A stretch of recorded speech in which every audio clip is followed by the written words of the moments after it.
Quite simply, Oregon fans and boosters are starving for a national championship. The Ducks have played in 2 in the last 8 years, falling short both times. And Cristobal would not guarantee a national championship during today's press conference, but he certainly has championship pedigree.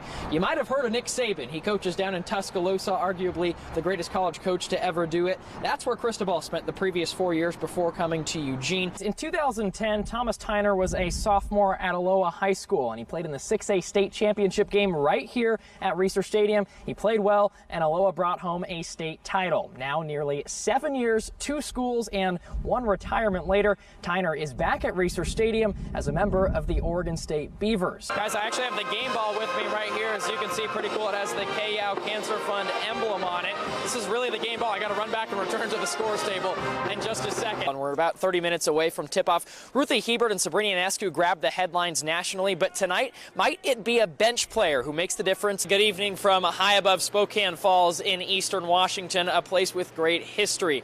You know, in a season of firsts, as described by head coach Kelly Graves, Oregon is just 1 game away from making more history themselves. It's pretty simple. Beat Notre Dame tomorrow in the Elite Eight, and the Ducks will advance to the Final Four for the first time ever. After winning their first 4 games of the season by an average of about 33 points, Oregon basketball faced its first real test last night here in the first round of the PK80 tournament in Portland. It's no secret that Oregon State has been one of the worst passing offenses in all of college football since Gary Anderson took over here at OSU. So now that fall camp's underway, it's up to a trio of quarterback contenders in Jake Luton, Marcus McMaryion, and Darryl Garretson to help turn that around. Now, Luton's 6'7" frame and success at the junior college level a year ago makes him the favorite. I'm trying to stay woke here on these outfield bleachers. Pac-12 Player of the Year Nick Madrigal literally just hit 2 home runs right over my head here in right center as the Beavers are currently taking batting practice. He even calls her Miss March because of how well she plays in the NCAA tournament. If she gives Oregon good production tonight,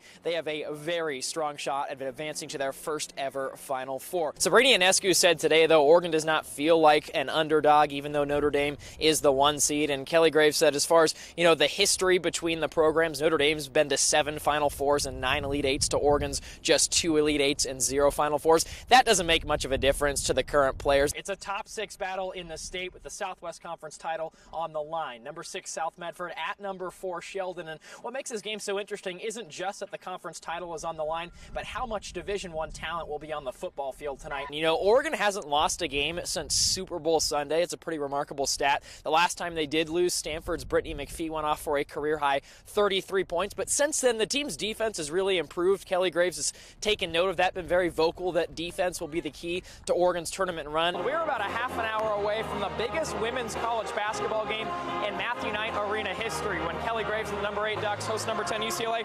And check it out, guys. The first 500 students that come to the game get this shirt for free.